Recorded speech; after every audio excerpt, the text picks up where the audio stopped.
صلاۃ والسلام علی رحمۃ للعالمین۔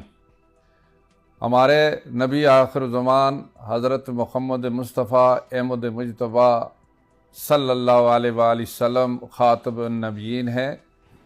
یہ ان کی شخصیت نہ صرف مسلمانوں کے لیے مقدس ترین ہے بلکہ دیگر مذاہب سے تعلق رکھنے والے افراد بھی رسول اللہ صلی اللہ علیہ وسلم کو ایک عظیم شخصیت کے طور پر دیکھتے اور جانتے ہیں۔ رسول اکرم صلی اللہ علیہ وآلہ وسلم کا ادب اور احترام کرنا ایمان کا لازمی جز ہے۔ خاتم النبیین حضرت محمد رسول اللہ صلی اللہ علیہ وسلم کی شان میں کسی بھی صورت میں گستاخی یا بے حرمتی نہ صرف اسلام بلکہ تعزیرات پاکستان سیکشن 295C کے تحت سنگین ترین جرم ہے، جس کی سزا صرف اور صرف سزائے موت ہو سکتی ہے۔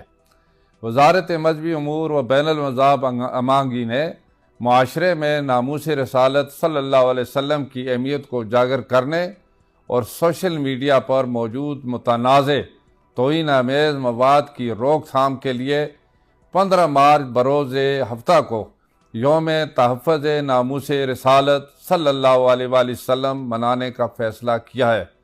اس ضمن میں تمام صوبوں بشمول گلگت بلتستان اور آزاد جموں کشمیر کو ہدایت جاری کی گئی ہے کہ وہ اس ضمن میں عوامی آگاہی کا آغاز کریں۔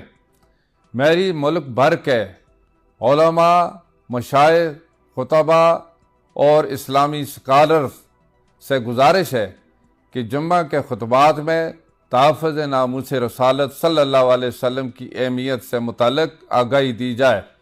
میں عوام الناس خصوصاً نوجوان نسل سے اپیل کرتا ہوں کہ سوشل میڈیا کا استعمال کرتے ہوئے کسی قسم کی گستاخانہ مواد کو پوسٹ کرنے یا شیئر کرنے سے گریز کریں۔ نیز ایسے کسی بھی متنازع مواد کی شکایات وزارت مذہبی امور کے آن لائن پورٹل پر کریں۔ شکریہ۔